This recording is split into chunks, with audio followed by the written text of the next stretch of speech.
ริยสังฆเจ้าข้าพระพุทธเจ้าขอเคารพนอบน้อมกราบไหว้แทบไตรไวสาคุณพระรัตนตรัยเจ้าถึง3 ประการโดยความเคารพสักการะเป็นอย่างยิ่งขอถวายความเคารพพระมหาเถรานุเถระเจ้าคณะพระสังฆาธิการครูบาอาจารย์ตลอดถึงพระภิกษุหนุ่มสามเณรน้อยจุตนจุองค์ขอเจริญพรศรัทธาญาติโยมนักศีลนักบุญผู้ใฝ่ในธรรมผู้ที่กำลังรับฟังรายการทุกผู้ทุกคนนับต่อจากนี้ไปอาตมาภาพพระครูปริยัติกิจจาภิวัตรสำนักวัดพระสิงห์อำเภอเมืองจังหวัดเชียงใหม่ก็จะได้ดำเนินรายการโดยการที่จะได้น้อมนำเอาสาระธรรมธรรมะอันเป็นสาระเป็นประโยชน์น้อมนำเอาคติธรรมธรรมะที่เป็นแนวทางในการดำเนินชีวิตแล้วก็ได้น้อมนำเอาชาดกธรรมอันเป็นเรื่องราวตัวอย่างที่พระพุทธองค์ได้ยกเป็นอุทาหรณ์ในทางพระพุทธศาสนาได้น้อมนำมามอบให้กับท่านสาธุชนผู้ที่รับฟังรายการทุกท่านอันจะก่อให้เกิดสติปัญญาปารมีธรรมน้อมนำมาประพฤติปฏิบัติในชีวิตประจำวันอันจะก่อให้เกิดความสุขซึ่งเป็นความสุขตึงตังกายและก็เป็นความสุขตึงตังใจอันเป็นที่มุ่งมา่ปรารถนาของหมู่เฮาจุผู้จุคนรายการที่อาตมาภาพได้ดำเนินรายการนี้ทางคลื่นสถานีวิทยุคลื่นพระพุทธศาสนาคลื่นสีขาวแห่งนี้ก็เป็นไปตามเวลาที่ได้รับมอบหมายทางสถานีวิทยุภายใต้การกำกับดูแลของท่านผู้อำนวยการตลอดถึงเจ้าหน้าที่ทุกฝ่ายทุกแผนกที่ได้เอื้ออำนวยคือนำเสียงเรียงนามของครูบาอาจารย์นักจัดรายการทุกท่านได้ผ่านคลื่นอันเป็นประโยชน์นะต่อพระพุทธศาสนาคลื่นแห่งนี้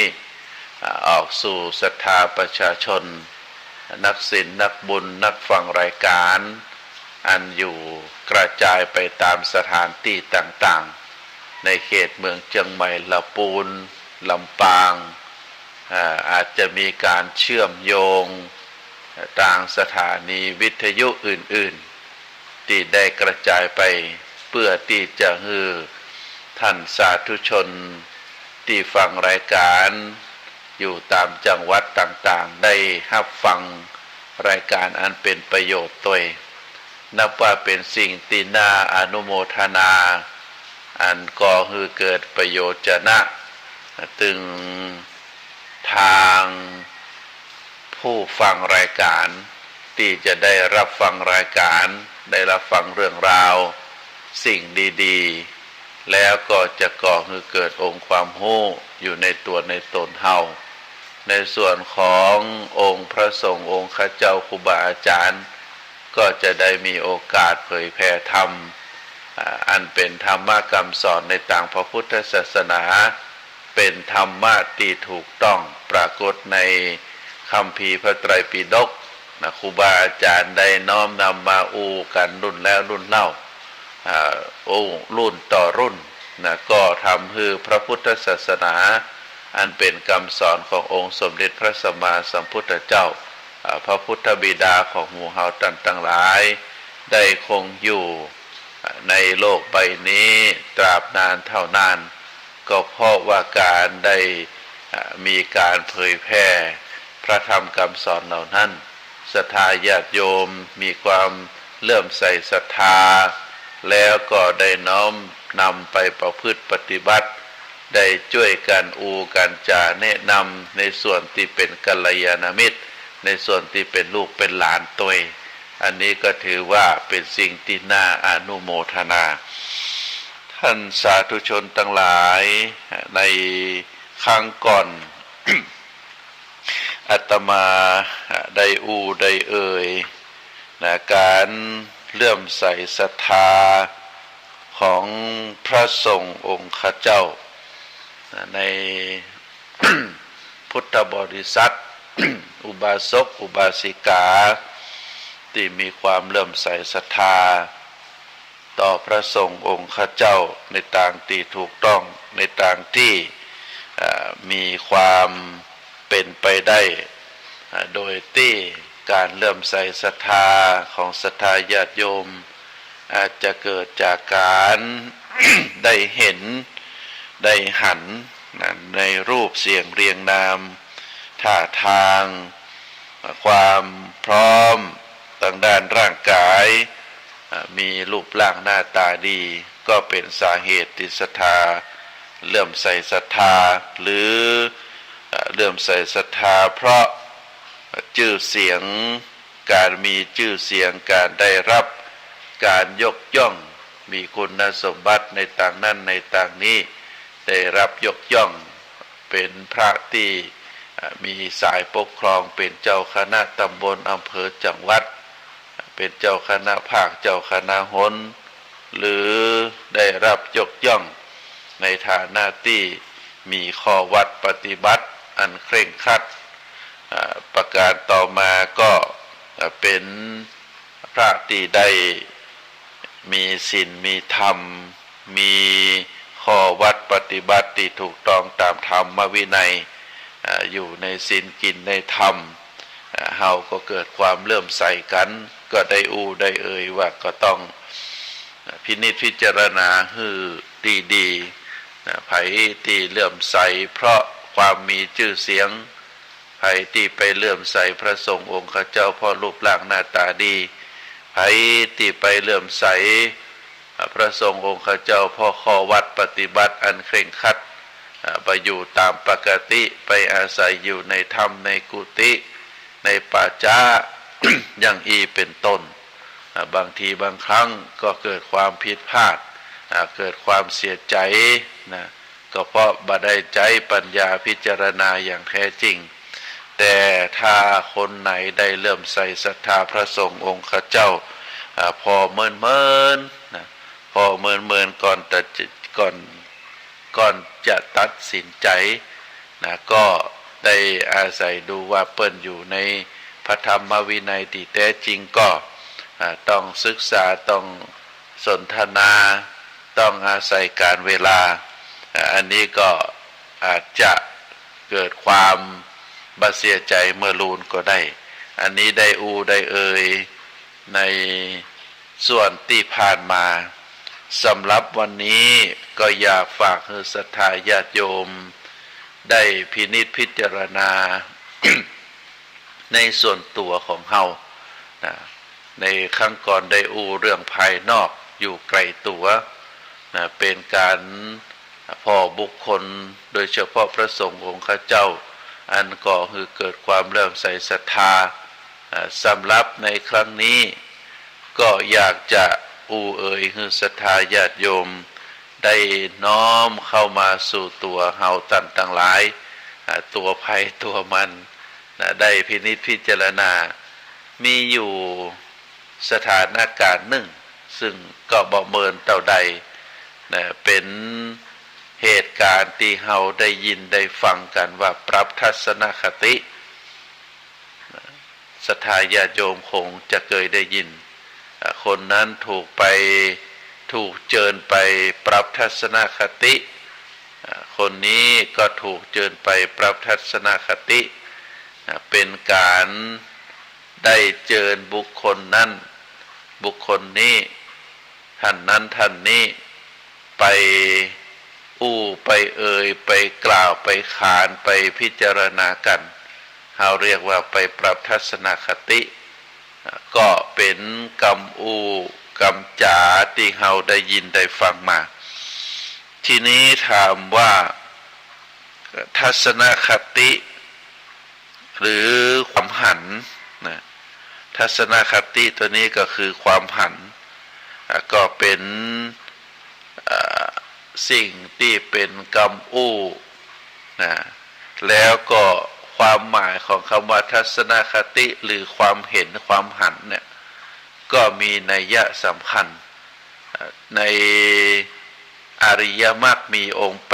8ที่พระพุทธเจ้าได้บอกให้พุทธศาสนิกชน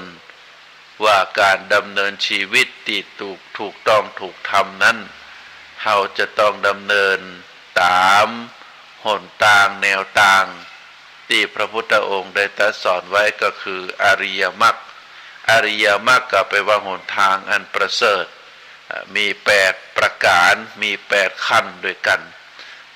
ถามว่าทำไมพระพุทธเจ้าจึงได้เอาหนทางข้อที่1ข้อแรกในอริยมรรคมีองค์8เราเรียกว่าสัมมาทิฏฐิสัมมาทิฏฐิก็แปลว่าหันตรงหันชอบเป็นข้อแรกข้อนี้เราถือว่ามีความสำคัญในศรัทธาญาติโยมคำว่าทัศนะก็อาจจะมีความหมายว่าอุชุทัศนะแปลว่าหันตรงธรรมทัศนะหันอย่างธรรม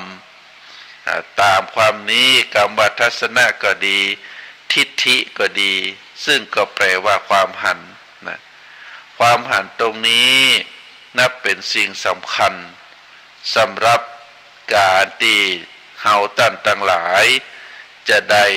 น้อมนำในการดำเนินชีวิตอันเป็นการดำเนินชีวิตถึงต่างโลกและก็ต่างธรรมเมื่อหันถูกต้องก็เป็นเหตุที่จะให้คิดถูกทำถูกอู้ถูกแล้วก็ดำเนินชีวิตไปในทางที่ถูกต้องแต่ถ้าเฮาหันผิดก็จะเป็นเหตุไปให้บุคคลคนนั้นคิดผิดทำผิดอู้ผิดและก็ดำเนินชีวิตที่ผิดพลาดได้เพราะฉะนั้นความหันที่ถูกต้องเฮาจึงเรียกว่าสัมมาทิฏฐิแปลว่าหันชอบส่วนความหันผิดเฮาเรียกว่ามิจฉาทิฏฐิเพราะฉะนั้นสัมมาทิฏฐิจึงเป็นตัวปัญญาในศรัทธาญาติโยมเป็นตัวศรัทธาเป็นธรรมะที่พระพุทธเจ้าได้ยกขึ้นมาแสดงเป็นข้อแรกในอริยมรรคมีองค์8เพราะฉะนั้นเรื่องความหันนี่สำคัญนะอุชุทัศนะซึ่งแปลว่าหันตรงก็ดีธรรมทัศนะซึ่งแปลว่าหันธรรมก็คือสัมมาทิฏฐิเป็นตัวปัญญาเป็นความหันที่ถูกต้องตามทำนองครองธรรมเป็นความหมายที่หันความดีหันความเป็นจริงคำว่าธรรมทัศนะอุชุทัศนะหรือสัมมาทิฏฐิตรงนี้ตรงกับว่าความหันเป็นความหันที่เป็นสิ่งที่ดีและก็เป็นความหันที่ตรงกับความเป็นจริงความหันที่เป็นความดีคนที่มีธรรมทัศนะเห็นธรรมตามความเป็นจริงก็คือทำให้ฮู้สิ่งใดเป็นฮู้ดีฮู้คุณฮู้โทษฮู้ดีฮู้ชั่วฮู้คุณฮู้โทษฮู้ประโยชน์บ่ใช่ประโยชน์ฮู้ว่าอันไหนเป็นความเจริญฮู้ว่าอันไหนเป็นความเสื่อมอันไหนเป็นเหตุแห่งความเจริญอันไหนเป็นเหตุแห่งความเสื่อมธรรมทัศนะข้อนี้จึงเป็นเหตุให้คนเปลี่ยนแปลงชีวิตโดยการละเว้นความชั่วสร้างความดีเป็นต้นตัวอย่างตรงนี้มีชาดก ที่ปรากฏในธรรมบทเรื่องนางคุชุตรา นางคุชุตราเป็นสาวใจของนางสามาวดี นางสามาวดีนี้เป็นอัครมเหสีของพระเจ้าอุเทนในเมืองโกสัมพีในสมัยครั้งพุทธกาลตามปกตินางคุชุตราคนนี้ก็จะเป็นสาวใจมีหน้าที่ไปซื้อดอกไม้มาให้นางสามาวดีตามคำรับสั่งของพระเจ้าอุเทนโดยได้รับพระราชทานก้าดอกไม้วันละ8 กหาปณะนางคุชุตรา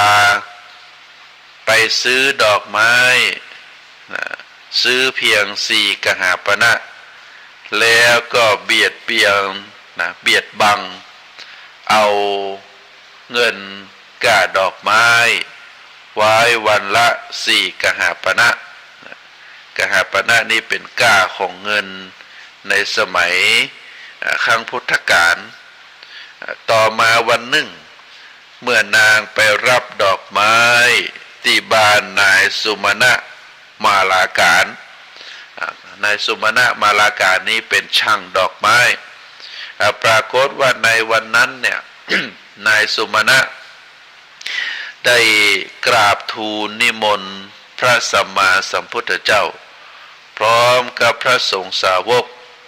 มารับภัตตาหารที่บ้าน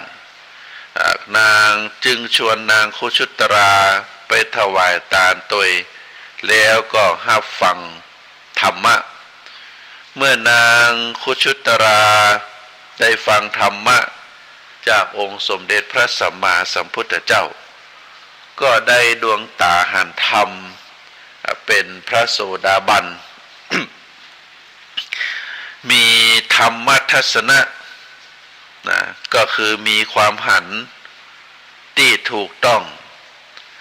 เมื่อเป็นเช่นนี้พฤติกรรมที่เคยทำก็เปลี่ยนไปจากเดิมที่เคยเบียดบังก้าดอกไม้ก็บ่เบียดบังซื้อตามจำนวนเงินที่พระเจ้าอุเทนพระราชทานมาทำให้ดอกไม้เพิ่มขึ้นเป็นจำนวนเท่าตัว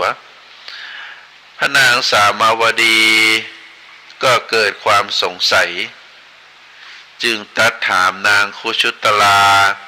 ถึงเรื่องดอกไม้ที่เพิ่มขึ้นและเหตุที่ทำให้เปลี่ยนแปลงพฤติกรรมไปในทางที่ดีเมื่อทรงทราบความจริงพระนางสามาวดีแทนที่จะโกรธแต่กลับให้นางคุชุตราได้แสดงธรรมให้ฟังจนพระนางสามาวดีได้ดวงตาหันธรรมเช่นเดียวกันอันนี้ก็ถือว่าเป็นผลของธรรมทัศนะการหันดีการได้เปลี่ยนแปลงพฤติกรรมเปลี่ยนแปลงชีวิตในทางที่ดีขึ้นในส่วนของธรรมทัศนะหมายถึงความหันจริงอันนี้ก็มีความหมายที่ว่าคนที่มีธรรมทัศนะหันธรรมหันความจริงย่อมจะหันความเป็นจริงของชีวิตมองหันธรรมดาของโลกบอกว่าจะเป็นการเกิดการแก่การเจ็บการตายความผิดหวังความสมหวังความสำเร็จความล้มเหลวการพลัดพรากการมีลาภเสื่อมลาภการมียศเสื่อมยศการได้รับการนินทาสรรเสริญการได้รับความสุขการได้รับความทุกข์ธรรมทัศนะข้อนี้จึงเป็นเหตุให้คนเข้าใจในชีวิตเข้าใจในโลกเมื่อประสบกับสิ่งที่ ควรจะเศร้าโศกเสียใจก็มีสติมีปัญญาพิจารณาตามความเป็นจริงทำให้คลายโศกเศร้าเสียใจใจวิกฤตเป็นโอกาสใจพินาศเป็นพัฒนาใจปัญญาเป็นบทเรียนหรือเมื่อประสบสิ่งที่ฟูใจนอกจากจะบะมัวเมาในสิ่งเหล่านั้นแล้วก็กลับใจสิ่งนั้นสร้างคุณสร้างประโยชน์ต่อไปอย่างเช่นโคสกะเศรษฐีโคสกะเศรษฐีเป็นบุคลาธิฐานมีตัวตนที่ปรากฏเรื่องราวในพระธรรมพจน์เป็นมหาเศรษฐีแห่งกรุงโกสัมพีแคว้นวังสะเป็นผู้สร้างวิหารที่ชื่อว่าโคสิตารามถวายองค์สมเด็จพระสัมมาสัมพุทธเจ้าเศรษฐีคนนี้มีชีวิตพลิกผันมาหลายชาติในชาติปัจจุบัน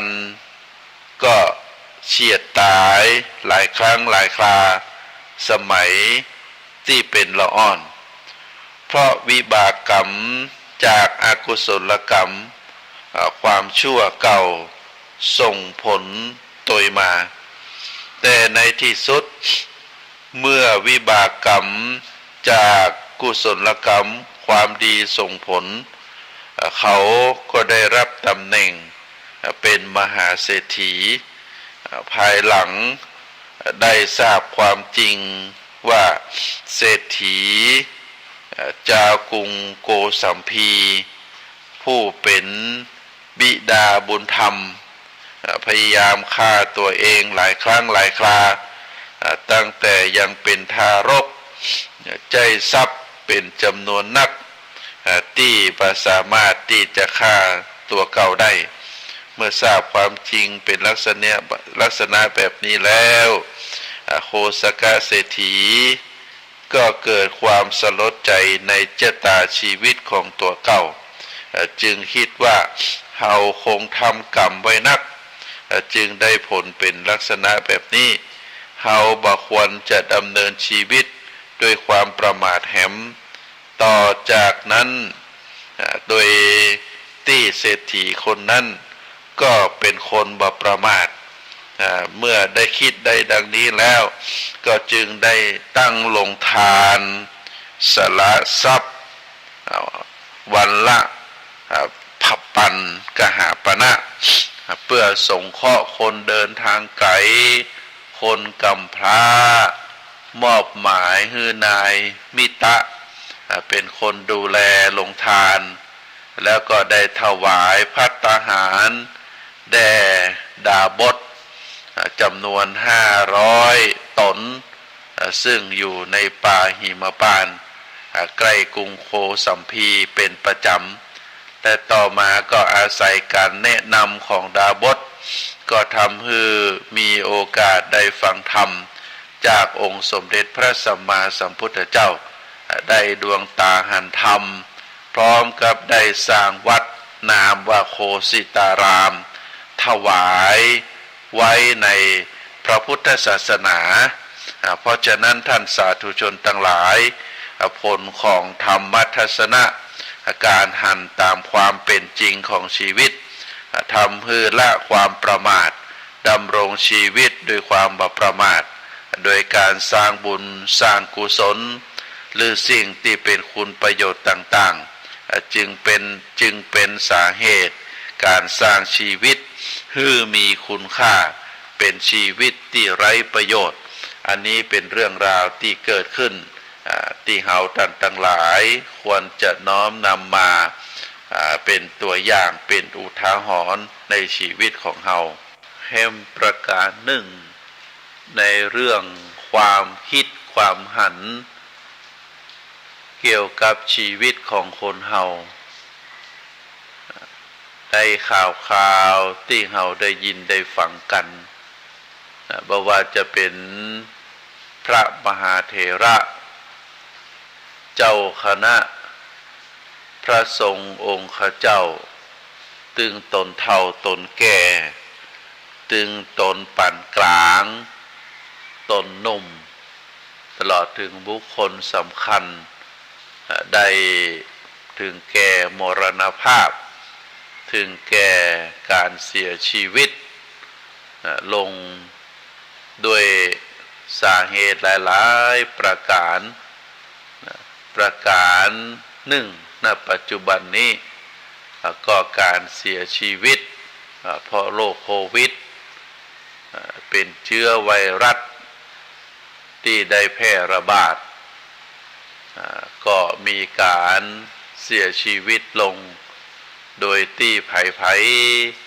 บ่ได้ไปร่วมงานศพเนื่องจากว่าพอเสียชีวิตแล้วก็จำเป็นจะต้องทำการชาปนกิจก็คือการเผาเพื่อที่จะบ่ให้เชื้อโรคอันอยู่ในตัวตนของคนตายได้แพร่กระจายก็จึงได้เผาได้ทำการชาปนกิจไปก็ทำให้เกิดความสลดความหดหู่เกิดขึ้นในดวงจิตดวงใจของผู้ที่ได้รับฟังหรือบางทีบางครั้งความตายนั้นก็อาจจะเป็นไปตามธรรมชาติเป็นการเสียชีวิตการมรณภาพแบบสิ้นอายุไขนะบุคคลใดที่มีอายุเกิน75 ปีไปเขาก็ถือว่าการเสียชีวิตนั้นเป็นไปตามอายุไขสิ้นอายุไขหรือบางทีบางครั้งการเสียชีวิตอายุไขยังบ่หมดเตื้อแต่เปิ้นห้องว่ากรรมหมดกรรมอันเป็นหลักธรรมในทางพระพุทธศาสนามันเป็นหลักกรรมที่เกี่ยวกับชีวิตของคนเฮามีอยู่2ประเภทโดยประเภทที่1นั้นเฮาเรียกว่าชนกกรรมประเภทของกรรมนี้ก็คือการทำให้เฮาได้มาเกิด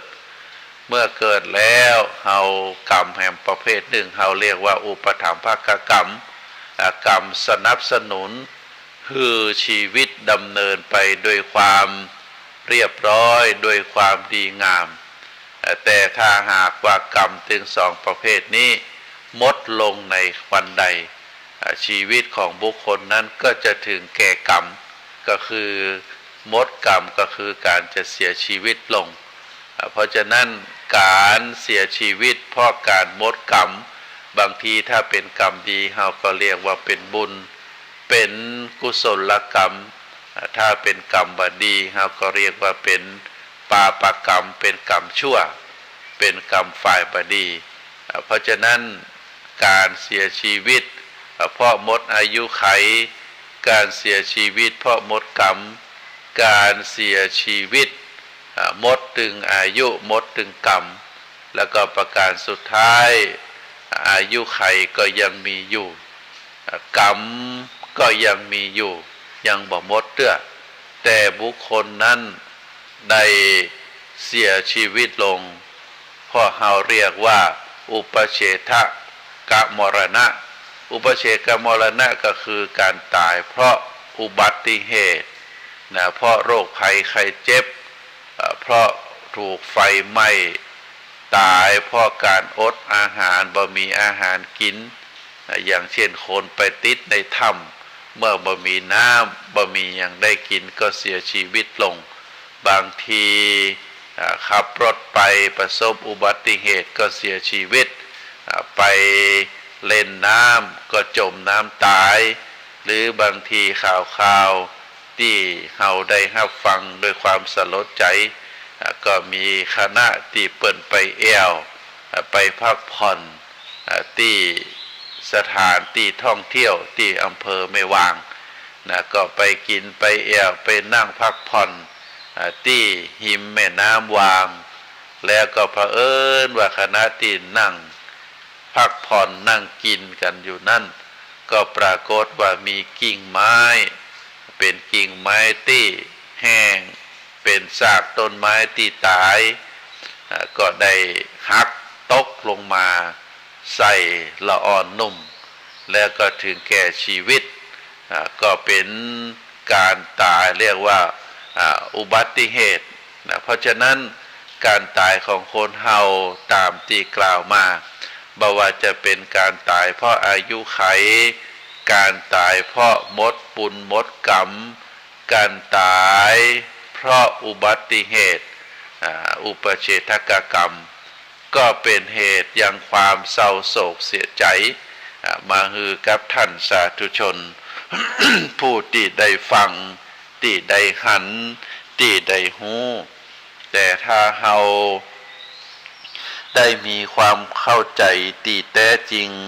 ในเรื่องของความตายถ้าเฮาได้เข้าใจที่ถูกต้องเฮาก็จะบ่เสียใจเน้อศรัทธาญาติโยมเนื่องจากชีวิตของคนเฮานั้นเหมือนกับพระจันทร์พระอาทิตย์มีขึ้นแล้วก็มีตกคนตั้งหลายบ่หวั่นไหวบ่เศร้าใจเสียใจในการเสื่อมสลายไปของสิ่งตั้งหลายเหล่านี้ก็เพราะอาศัยความคุ้นเคยเป็นเรื่องธรรมดาเป็นเรื่องปกติเป็นเรื่องไกลตัวแต่พอมาถึงเรียกว่าเกิดขึ้นกับคนใกล้ชิดก็เกิดกับตัวตนเฮาบางทีบางครั้งการที่คนใกล้ชิดเฮาอาจจะเป็นพ่อเป็นแม่เป็นพี่เป็นน้องก็ยากที่จะวางเรียกว่าวางลงปงตกบางทีก็เกิดความเศร้าความโศกความเสียใจอาลัยอาวรณ์เมื่อประสบพบเข้าหรือเกิดความพลัดพรากจากกันโดยกระทันหันขาดการซักซ้อมขาดการเตรียมใจไว้ก่อนก็เป็นเหตุให้เกิดความหวั่นไหวตามวิสัยของปุถุชนชีวิตของคนเฮานั้นล้วนเป็นไปตามเตวตุตังห้าก็คือทหาระเกิดเป็นเด็กอ่อนเป็นสัญญาณเตือนให้เฮาได้พิจารณาความเป็นทุกข์ของการเกิดคนทุกคนเมื่อเกิดมาแล้วก็ย่อมอยู่ในภาวะของความเป็นละอ่อนน้อยชั่วระยะหนึ่งช่วงที่อยู่ความเป็นละอ่อนน้อยนั้นก็บ่สามารถที่จะช่วยเหลือตัวเองได้ต้องได้รับการประคบประงมจากปิตามารดาจากคนเลี้ยงด้วยความทนุถนอมจึงสามารถที่จะมีชีวิตเติบโตได้บางครั้งบางคราวเฮาได้หันละอ่อนน้อยถูกทิ้งถูกป่อถูกแม่ที่บัดตั้งใจให้เกิดก็เอาละอ่อนน้อยเหล่านั้นไปขว้างไปทิ้งก็ทำให้เกิดความตายในขณะที่ช่วยเหลือตัวเองบ่ได้มีเสียชีวิตไปเป็นจำนวนนักบางทีก็เอาไปขว้างน้ำบางทีก็เอาไปใส่ถังขยะบุญละอ่อนน้อยคนนั้นยังบ่หมดเตื้อก็มีคนไปปะเอาไปเลี้ยงก็มีอย่างอีเป็นต้นเตวตูตอันที่สองก็คือชินนะซึ่งแปลว่าความแก่เป็นสัญญาณเตือนฮือหันถึงความบาดเตียงแท้แน่นอนของชีวิตคนเฮาทุกคนเกิดมาบ่สามารถที่จะเป็นละอ่อนได้ตลอดเวลาหรือเป็นคนหนุ่มได้ตลอดเวลาเพราะสุดท้ายก็จะต้องเข้าถึงความแก่ความเปลี่ยนแปลงของสังขารและเมื่อเข้าถึงความแก่แล้ว ความเปลี่ยนแปลงทางร่างกายก็ปรากฏไปในทางด้านลบเป็นต้นว่าความสามารถลดลงสติปัญญาลดลงเป็นต้น ประการที่สามพยาธิตะพยาธิตะนี่เป็นเทวทูตอันที่สามก็คือความเจ็บไข้ได้ป่วยธรรมดาคนเจ็บไข้ได้ป่วยนั้นก็จะได้รับความทุกข์ความทรมานอันเกิดจากความเจ็บไข้ได้ป่วยนักพ่องเบาพ่องตามกำลังของความเจ็บป่วยที่ได้รับบางทีก็สามารถทนได้จนร่างกายหายปกติบางทีก็จบชีวิตลงเพราะฤทธิ์ของความเจ็บป่วยประการที่สี่ของเทวทูตก็คือกรรมการะปัตตนะคำว่ากรรมการะปัตตนะก็คือการถูกลงโทษหรือการถูกจองจำโดยอาญาคนที่ถูกลงโทษคนที่ถูกจองจำอาญานั้นย่อมได้รับความทุกข์ความทรมานตึงต่างกายและก็ต่างใจขาดอิสรภาพ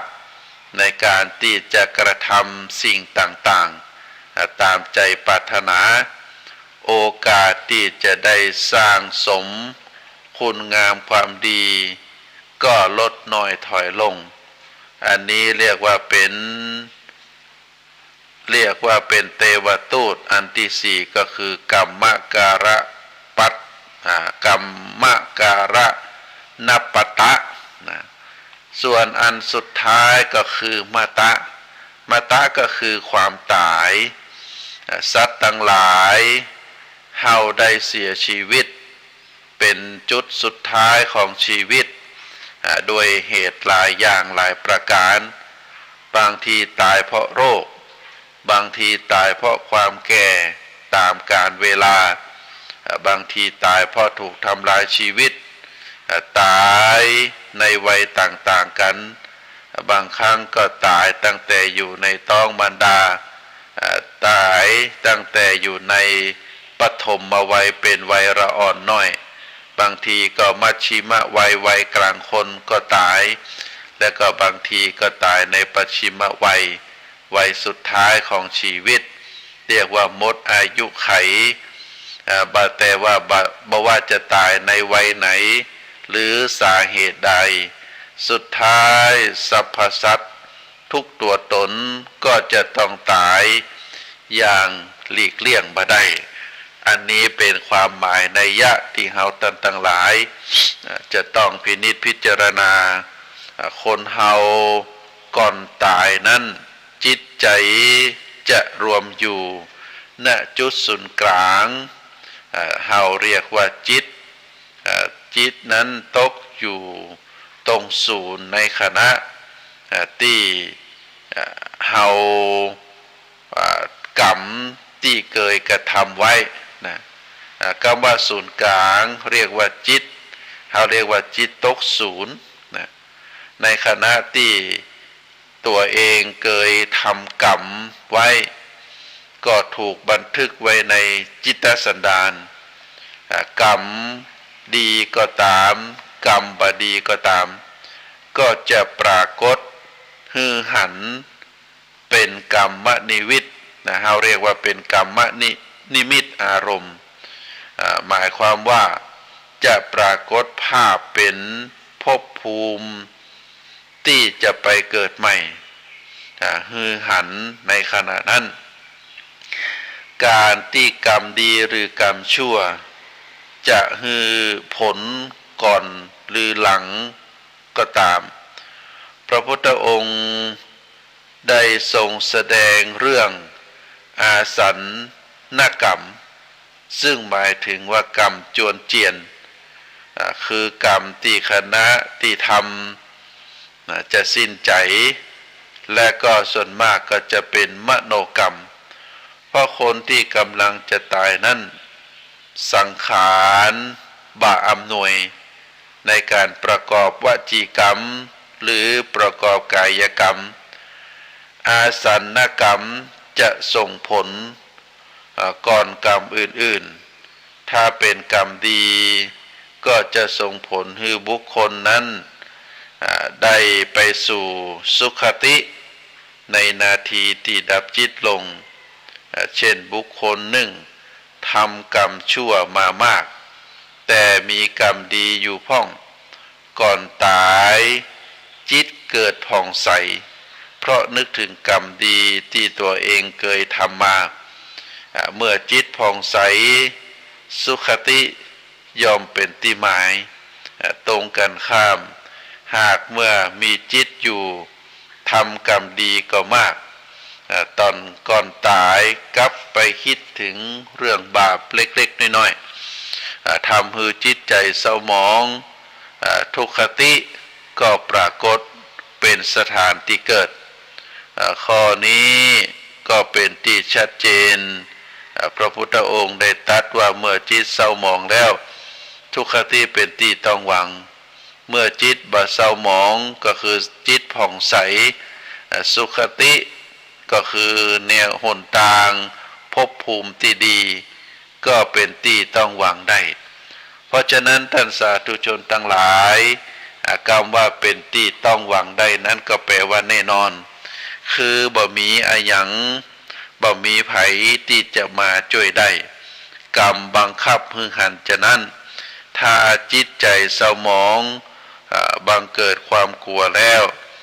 ดวงจิตสุดท้ายก็จะเมื่อดับแล้วก็จะถ่ายทอดกรรมเดิมที่มีอยู่ไปปรุงจิตเป็นดวงจิตดวงใหม่ไปปรุงเป็นภพใหม่ที่จะไปเกิดในสุขติภพเมื่อดวงจิตดวงนั้นดับจิตดวงใหม่วิญญาณใหม่ธรรมะที่ทำให้เป็นกายใหม่ในระดับใดที่เป็นบาปอกุศลก็จะเป็นชนะกรรมนำไปเกิดในภพใหม่ทันที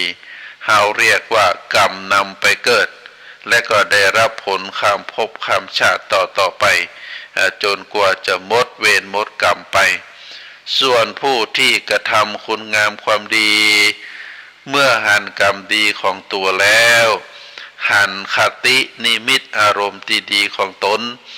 จิตใจก็จะแช่มชื่นเบิกบานว่าเฮามีที่พึ่งคือจิตใจบริสุทธิ์ผุดผ่องก็คืออาการของบุคคลที่จะไปเกิดในภพภูมิที่ดีทำให้เฮามีความหันสำคัญของการที่จะทำให้จิตใจผ่องใสดีงามในเวลาที่จะตายดังนั้นทางพระพุทธศาสนาจึงได้ให้ความสำคัญกับเรื่องของจิตใจตั้งแต่เวลาที่มีชีวิตอยู่ทำตามปกติประจำวันทำให้เป็นอุปนิสัยเพราะธรรมชาติของจิตเป็นเรื่องที่ข่มได้ยากอ่อนไหวง่ายและก็มักจะตกไปในอารมณ์ที่สนุกสนานเพลิดเพลินจนบ่ลืมหูบ่ลืมตากลัวจะหูซึกตัวบางครั้งก็สายเกินไปสายเกินที่จะเยียวยาได้สมเด็จพระสัมมาสัมพุทธเจ้าได้ตรัสสอนพุทธบริษัทสี่อันได้แก่ภิกษุณีอุบาสกอุบาสิกาตลอดถึงสามเณรแม่ชีทั้งหลาย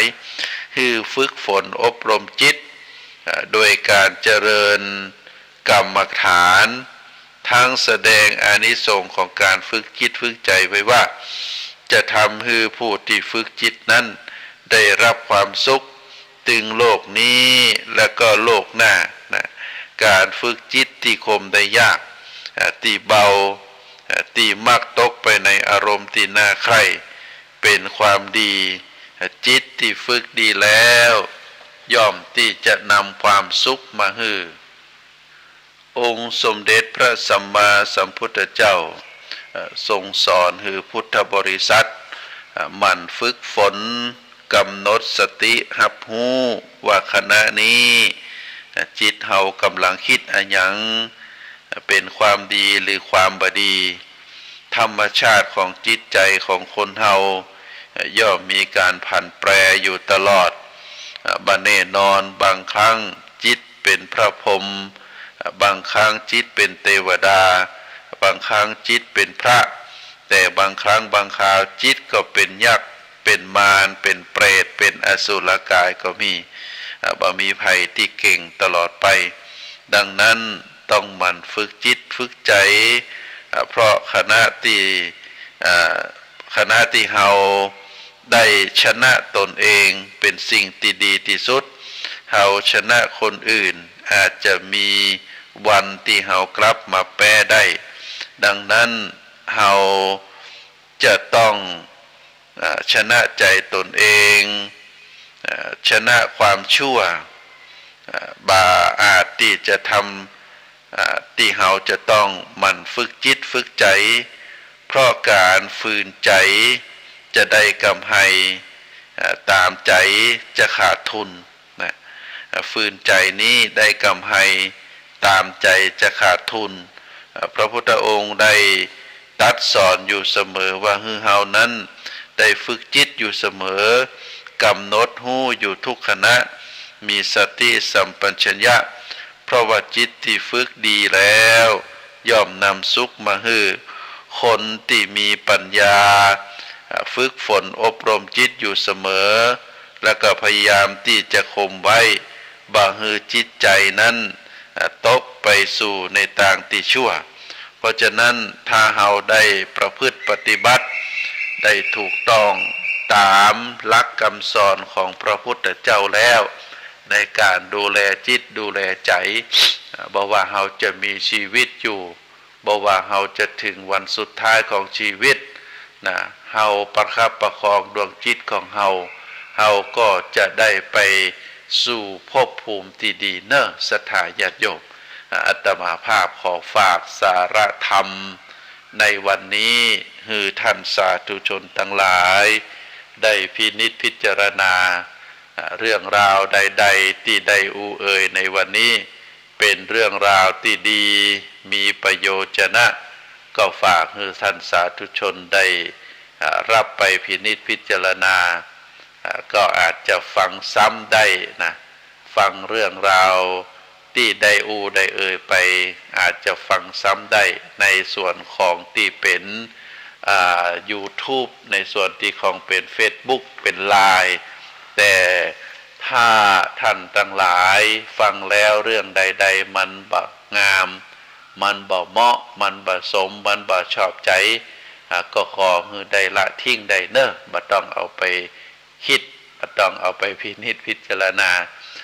เฮาชอบอันใดที่เป็นสาระแล้วก็นำไปประพฤติปฏิบัติท้ายของรายการนี้อาตมาภาพก็ขออนุโมทนาศรัทธาญาติโยมทุกท่านที่ได้รับฟังรายการที่อาตมาภาพได้เอ่ยก็หวังว่าคุณงามความดีของพระธรรมคำสอนแนวทางประพฤติปฏิบัติในทางพระพุทธศาสนา